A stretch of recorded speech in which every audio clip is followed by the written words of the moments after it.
नमस्कार, आप देख रहे हैं यूके न्यूज एक्सप्रेस और मैं हूं गायत्री। लेकर आई हूं तेज रफ्तार से उत्तराखंड की हर अहम खबर, दिन भर का पूरा अपडेट। तो चलिए जल्दी से निकलते हैं खबरों के सफर पर। उत्तराखंड में लगातार दूसरे दिन बीजेपी अध्यक्ष जेपी नड्डा ने चुनावी पारा चढ़ाया। दूसरे दिन नड्डा हरिद्वार पहुंचे और यहां बीजेपी उम्मीदवार त्रिवेंद्र सिंह रावत के समर्थन में भव्य रोड शो किया। नड्डा का रोड शो आर्यनगर ज्वालापुर से शुरू हुआ और ऋषिकुल मैदान पर खत्म हुआ।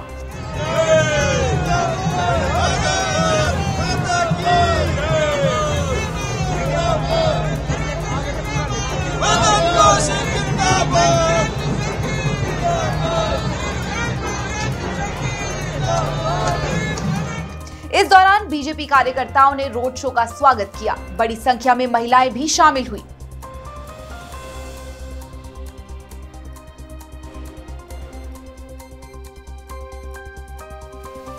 रोड शो से पहले जेपी नड्डा माया देवी मंदिर भी पहुंचे, पूजा अर्चना की, संत आशीर्वाद समारोह में शामिल होकर संतों का आशीर्वाद भी लिया, संतों के साथ बैठक भी की।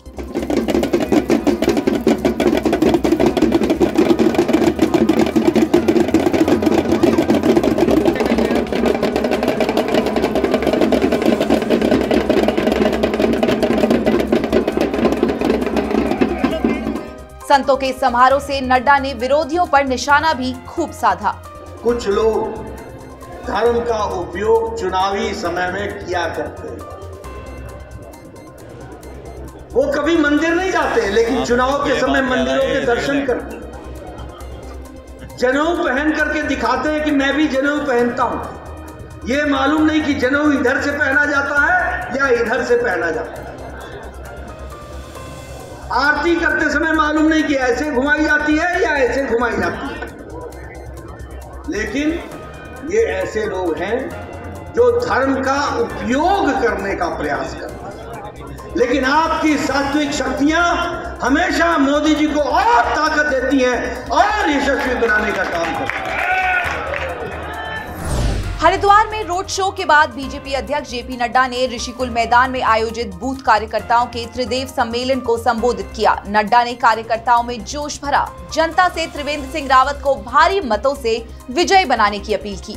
नड्डा ने कहा कि 5 सीटों पर कमल खिलाना है, लेकिन इस बार चुनाव जीतने के लिए नहीं, बल्कि मतों का अंतर बढ़ाने के लिए है।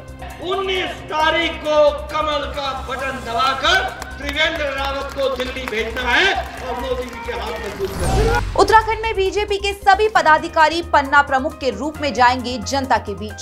बूथ जीता चुनाव जीता के मूल मंत्र पर चल रही बीजेपी ने अपने पदाधिकारियों की जिम्मेदारी तय कर दी है।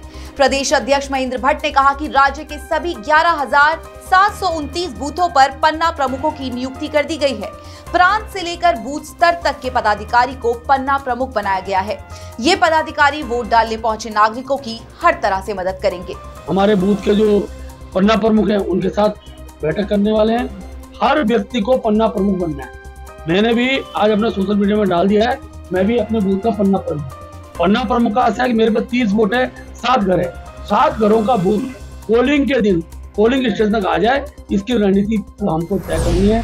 केंद्रीय सामाजिक न्याय राज्य मंत्री रामदास आठवले ने अपने देहरादून दौरे में कांग्रेस और इंडी गठबंधन पर जमकर हमला बोला। नेताओं पर पड़ रही ईडी रेड और फिर उन नेताओं के बीजेपी में शामिल होने के सवाल पर आठवले ने कुछ ऐसा कहा कि हर तरफ उनके बयान की चर्चा है। ऐसा कुछ नहीं है, बीजेपी में आ गए इसीलिए वो रोका, ऐसा बिल्कुल नहीं है।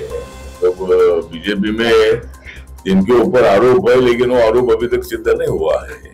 ईडी का मतलब उनके ऊपर आरोप है कि भाई ये इनको ऊपर ईडी लगा हो, तो ऐसे कुछ नहीं है। जो हमारे पास आते हैं, हमारे दरवाजे खुले हैं। जिस तरह हमारे दरवाजे खुले हैं उस तरह जेल के दरवाजे खुले हैं। जब भी जाना चाहे वो जा सकते हैं, जब ईडी उनको उठाना चाहती है उठा सकते हैं, लेकिन जो हमारे पास आता है वो लीडी का काम हमारा है। आठवले ने लोकसभा चुनाव में सभी बीजेपी प्रत्याशियों को भारी मतों से जिताने की अपील भी की है। बीजेपी के 400 पार का नारा दोहराया। पूर्व सीएम और दिग्गज कांग्रेसी नेता हरीश रावत ने दिया है अपनी ही पार्टी को लेकर बड़ा बयान। हरीश रावत ने कहा है कि कांग्रेस सुस्त और आलसी हो गई है। साथ आए गठबंधन के लोग उनको जगा रहे हैं, कह रहे हैं उठो, जागो, लड़ो और जीतो। उत्तराखंड में कांग्रेस के कार्यकर्ताओं में ये भूख दिखाई दे रही है कि हम सत्ता में आए। तो उसके लिए वो ये मान करके चल रहे हैं कि पार्लियामेंट का चुनाव हमारे पास अवसर है और उस अवसर को खोना नहीं चाहते, इसलिए 5 सीटों पर बड़ी ज़बरदस्त टक्कर इस समय कांग्रेस के लोग दे रहे हैं और मुझे लगता है कि कांग्रेस 5 सीटों पर 2009 का इतिहास दोहराएगी। हालांकि हरीश रावत ने ये दावा भी किया कि कांग्रेस हरिद्वार समेत सभी 5 सीटों पर जीत दर्ज करने जा रही है। बीजेपी नेता रविंद्र जुगरान ने फिर लगाए हैं पौड़ी लोकसभा सीट से कांग्रेस उम्मीदवार गणेश गोदियाल पर आरोप। गणेश गोदियाल की शिक्षा पर भी जुगरान ने सवाल उठाए हैं। जुगरान ने कहा है कि गोदियाल ने 1982 में पुणे से 10वीं परीक्षा पास की, इंटर की परीक्षा 2003 में पास की, जबकि स्नातक की परीक्षा साल 2007 में राठ महाविद्यालय से पास की, जो उनका ही कॉलेज है। ऐसे में गोदियाल की डिग्रियों में भारी गड़बड़ झाला है। उत्तराखंड देवभूमि शिक्षित प्रदेश, हमारी साक्षरता दर बहुत अच्छी है। हमारी साक्षरता दर जो है वो देश में नेशनल जो क्या कहते हैं नंबर है, हम कहीं चौथे या तीसरे नंबर पे आते हैं। यानी हर व्यक्ति लगभग ग्रेजुएट नहीं है तो इंटर पास है, इंटर नहीं है तो हाई स्कूल है। यानी साक्षरता दर, पढ़ा लिखा है, अनपढ़ नहीं है। तो इस प्रदेश में मतदाता भी बहुत पढ़ा लिखा हुआ है और वो शिक्षित है, वो समझ रहा है कि कोई प्रत्याशी हाई स्कूल अगर 82 में कर रहा है तो 2003 में इंटर कर रहा है और पौड़ी के रिमोट एरिया से और डिग्री ले रहा है अपने ही महाविद्यालय से जो उसका प्राइवेट कॉलेज है। तो ये तो बड़ा सोचनीय है। गणेश गोदियाल पर बीजेपी नेता रविंद्र जुगरान के इन आरोपों का कांग्रेस भी जवाब दे रही है। कांग्रेस ने कहा है कि जुगरान को कोई सीरियसली नहीं लेता, लेकिन ऐसी बातों के लिए उन्हें गोदियाल से माफी मांगनी चाहिए। जी को बहुत सीरियसली नहीं लेता। जब वो आप में थे कई किस्म की बातें कर रहे थे और जब जैसे बीजेपी में आए तो उन्होंने खुद स्वीकार किया कि मैं बीजेपी का स्लीपिंग सेल था। तो जो आदमी छदमी हो उस आदमी की बात का मैं जवाब देना पसंद नहीं करता। गोदियाल से उनको अपनी तुलना नहीं करनी चाहिए। गोदियाल जनप्रिय नेता हैं, जनता से जुड़े हुए नेता हैं। बीजेपी के स्टार प्रचारकों पर कांग्रेस ने किया है तंज। प्रदेश कांग्रेस अध्यक्ष करण माहरा ने कहा है कि हम दूसरे को गाली देने वाले नहीं, बल्कि फल देने वाले स्टार प्रचारकों को उत्तराखंड में लेकर आएंगे। जल्दी हमारी रैलियां होंगी और हम फल देने वाले वृक्षों को लेकर आएंगे। हम दूसरे को गाली देने वाले, यहाँ के लिए आगे क्या उनकी नीतियाँ रीतियाँ हैं, ये बात ना करके केवल दूसरी पार्टियों के खिलाफ प्रचार करने वाले लोगों को हम यहाँ लेके नहीं आ रहे हैं। हम यहाँ जिनको लाएंगे उनका सहयोग रहा होगा। हम राहुल गांधी को लाएंगे। जब अंकिता मरी थी उन्होंने पूरा एक दिन अंकिता के न्याय को समर्पित किया था। जब जोशीमठ बर्बाद हुआ था, यहाँ के बड़े बड़े भूवैज्ञानिकों को, जियोलॉजिस्ट को उन्होंने बुला के उसमें चर्चा की थी। खुद उन्होंने देवेंद्र यादव जी को बोला था हम मौन देने वाले VIPs को यहाँ लेके नहीं आएंगे। हम केदारनाथ पे बात करने वाले को लेके आएंगे, हम अंकिता पे बात करने वाले को लेके आएंगे, यहाँ के परिस्थितियों, यहाँ के विकास को बात करने वाले लोगों को लेके आएंगे। उत्तराखंड की 5 लोकसभा सीटों पर पहले चरण में 19 अप्रैल को वोट डाले जाने हैं। वोटिंग से 48 घंटे पहले से लेकर वोटिंग खत्म होने तक शराब की दुकानों को बंद रखने के निर्देश जारी हो गए हैं।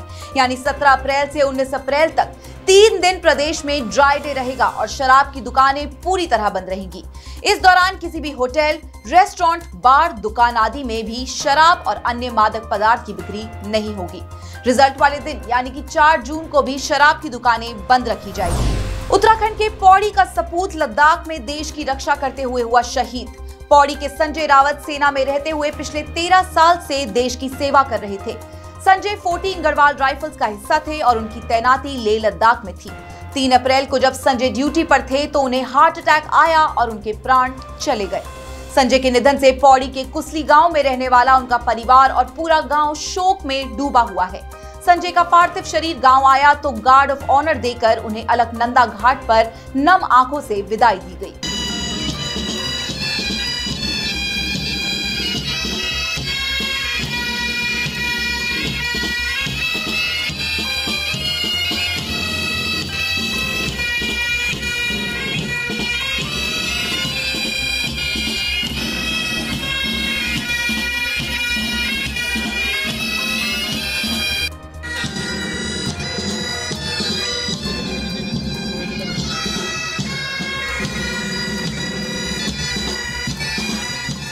देश के सपूत संजय की 5 साल की बेटी और 6 महीने का बेटा है।